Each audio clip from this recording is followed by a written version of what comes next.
Professor Greg Jackson, thanks so much for being here today. It's my pleasure. Thanks for having me. So, you have created a wildly successful podcast. It routinely tops the charts for Apple and Spotify. It has been enormously popular. You've produced over 160 episodes. Will you tell us a little bit about how you decided to get into this from a podcasting standpoint in the first place? Sure. It was 2017. I was a young and idealistic professor here in Utah. And frankly, I wanted to get quality historical, I want to get quality history out to the public in a very accessible way. And I've noticed from the reviews I get in class from my students, they enjoy my storytelling approach. So I decided I would try and launch a podcast in which I would merge my academic rigor that I bring as a PhD tenured professor and merge that with storytelling in podcast form and walk people through the United States history. So episode 1, we meet George Washington as a 22-year-old kid who is absolutely wet behind the ears and thrown into what turns into the first battle of the French and Indian War. And that, of course, leads to the revolution. And then we're off to the races. And here we are now, well over 160 episodes later, and getting into the story of World War II with everything you can think of in between those. And the title of the podcast is pretty on the nose. What was your experience learning history like?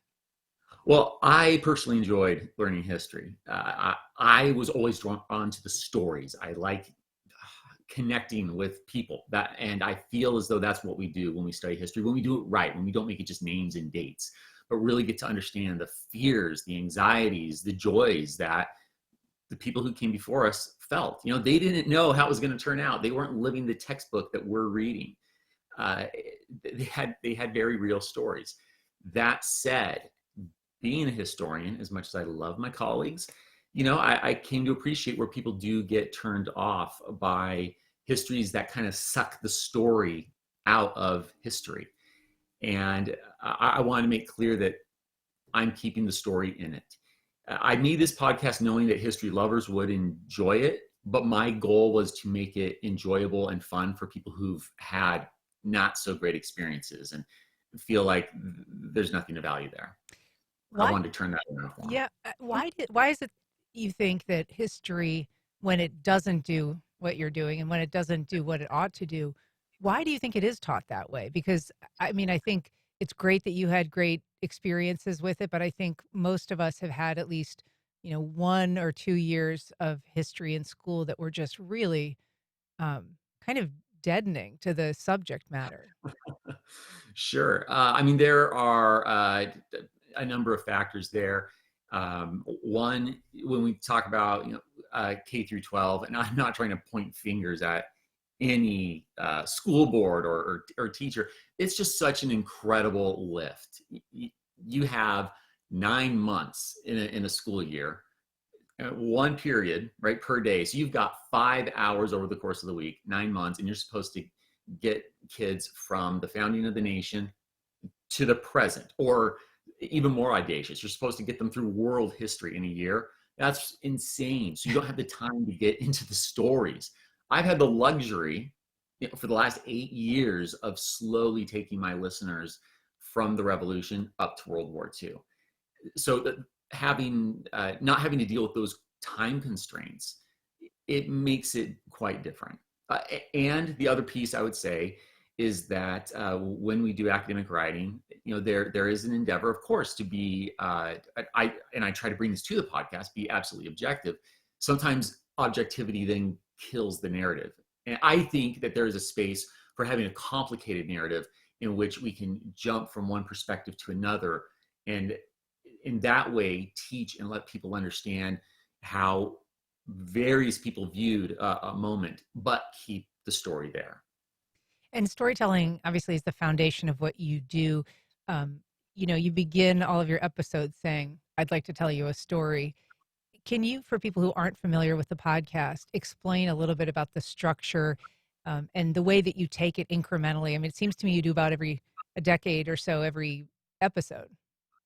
Oh, man, it depends on the event. I have times where I'm really into the weeds. For instance, the Civil War, that took me a year to get through, releasing episodes every other week.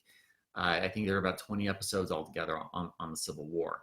But overall in an episode, as have put this a number of times, I kind of weave back and forth between being the analytical professor who's setting up the scene, and then I'm the storyteller. So for instance, one of my favorite examples is all the way back to episode 2, Patrick Henry and the Stamp Act. No one thinks of the Stamp Act and goes, "That's exciting," but it is exciting when we think about a 29-year-old young, wet behind the ears legislator who's giving a fiery, impassioned speech in the House of Burgesses there in Virginia. And as he's getting worked up about these new taxes that are going to be enacted for the first time in colonial America's history ever, Virginia's existed for over a century. And now Parliament is putting a direct tax, which it's never done in the colonies. And he implies that maybe it'd be okay if someone took a shot, maybe off King George III. Cries of treason fill the room. And so I take the listener into this moment, this tense space where the legislature is up in arms. People are yelling and screaming. It's like, the craziest scene you've ever seen happen in our Congress today. But here it is, the same sort of thing happening in the 1760s. And that's what's going to launch us to the revolution. So once I've done that, well, yeah, now let's have a discussion about the Stamp Act and why does this matter? Because now you're invested in Pat, right? You want to know what's going to happen to our buddy Patrick. Now it's worth hearing about all the laws that got him riled up in the first place. How do you decide what story you're going to focus on? Because there's a million stories in every chunk of history, and some of them, are of rivaling importance. How do you pick? That is a wonderful question. There's a method to the madness. Part of it is that I am very intentionally trying to provide, basically in podcast form, what you should get in your high school or college education. So I'm hitting those high notes, the things that you would expect. Those stories are going to be there. Specific battles, say Yorktown in the Revolution. That guides a lot of my thinking. But then there's the story within the story, right? So if we go to the Battle of Yorktown, which specific stories am I going to tell? And some of that is, as I'm reading through primary source material, I'm looking for complete tales. I'm looking for people where I can get into the details of their life so that I can convey to you the details of their life and really let you connect with someone who lived through this. Sometimes I'm also very intentionally looking for a story that's outside. So again, this is a luxury I get to have that, instructors simply don't in a school system of any sort. I can slow down and split one event into as many episodes as I want to tell all these rich tales to fill out the tapestry. So then I'll go into, for instance, the Brooklyn Bridge.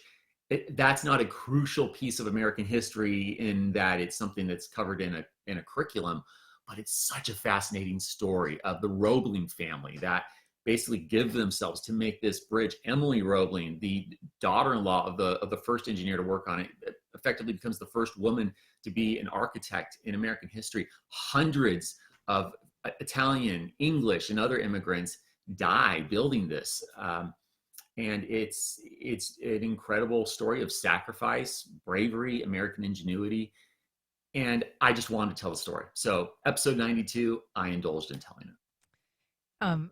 I want to drag you a little bit into the present, because obviously you've taken this podcast, you've turned it into a live stage show, and it's this multimedia production. You actually pick up a guitar, but there's musicians, there's a lot of visual elements. A little bit on just how you approached putting something that was just an audio experience into the stage setting, but also why you wanted to do it.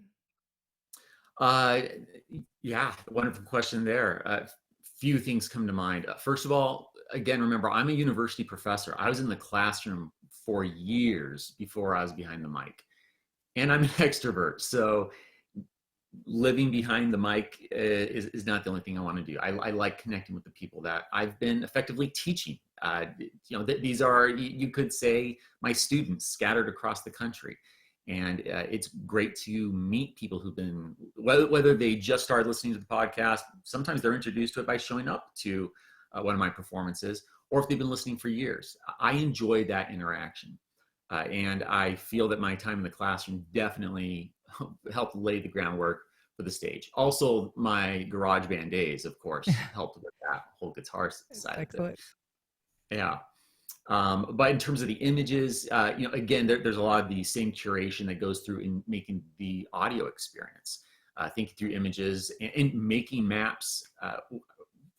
We have brought in so much multimedia. We're not just throwing up a map that you would find online. Not that there are amazing maps, but in a nod to an influence and hero of mine, Ken Burns, we've thought through how do we animate our own maps and make sure that it is augmenting what I'm saying at the same time. So we believe it's become a very rich visual and audio experience for attendees. So, not telling you anything you don't know, but these are difficult times for a lot of people who experience the present as if it is a radical departure from everything we've known before. And this is something that you address um, in your live show. It's something that you allude to a lot in your podcast in terms of just trying to center us in a place that is full of a very volatile history. So, what is it about? I mean, does your knowledge of history make it easier to live in the present? Absolutely, 100%. And uh, our republic is so much more resilient than the. I want to make clear, I say this without minimizing the very real fears and trepidations that people on both sides of the aisle feel.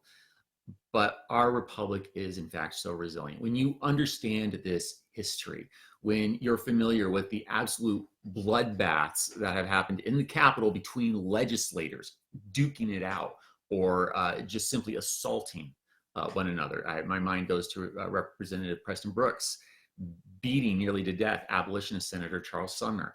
When we think about all the litany of times that states have talked about seceding from the Union, the difficulty of the Union even coming together in the first place. And these are all things that I discuss in the live show. We go in 100 minutes through 100 years of American history, and it's very intentional. I call this live show The Unlikely Union, and talk through how generations of Americans have felt all these same fears. Getting back to the start of our conversation, people in the past, they weren't just names and dates in books. They had fears. They had trepidation. Imagine being a soldier at Gettysburg who manages to survive. 50,000 Americans are maimed, missing, or dead. What hope do you have for the future of the country? And this is the America that would yet go on to become the greatest industrial producer by the end of the century, help defeat Nazism in World War II, right? Achieve the golden age that we often think of that comes in the 20th century. Those best times were still ahead, but that was a very dark period that others had to live through. So when I look at that up and down, the yo-yo of history, and see the ways that our principles, our ideals have absolutely been pushed to the brink, and we have managed to always fight back. Oh, sorry. I managed to get myself choked up there. I think America is a very special place, not because it's simply special because it's ours, but what we've been through, what our ideals are, and we, warts and all, we fight for them. And I don't think this generation's going to give up on them any more than previous have. Well, I know it's going to be an extraordinary event, and I could talk to you all day about the present and the future, but I appreciate your time today. The performance is at the Ponte Vedra Concert Hall, Saturday, November 8th. Professor Greg Jackson, thanks for the work that you do. Thanks so much for talking to us. It's my pleasure. Thanks so much. And we'll be back in just a minute.